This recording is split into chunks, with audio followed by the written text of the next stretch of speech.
এই বিষয়ে কি আপনার কোনো পুরো হাসপাতালটাই একটা সিন্ডিকেটের মধ্যে আছে।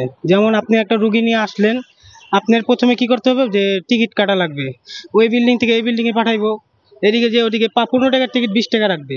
আপনি তারপর একজন সিট সিট খালি থাকতো, আপনার সিট কিনে নিতে হইব, সেখানে আপনার সিট দিবে না, যে সেখানে বলবে যে এখনো বিদায় হয় না, যে আপনি কিভাবে দিবে, আপনি টাকা দিবেন, আপনি সিট রেডি।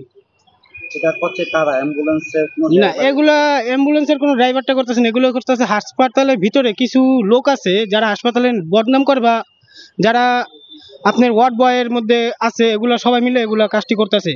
এবং এই টাকাগুলো দেখি আমি আজকে দেখলাম যে টাকাগুলো নিজেরা নিজেরা ভাগাভাগি করে নিতেছে।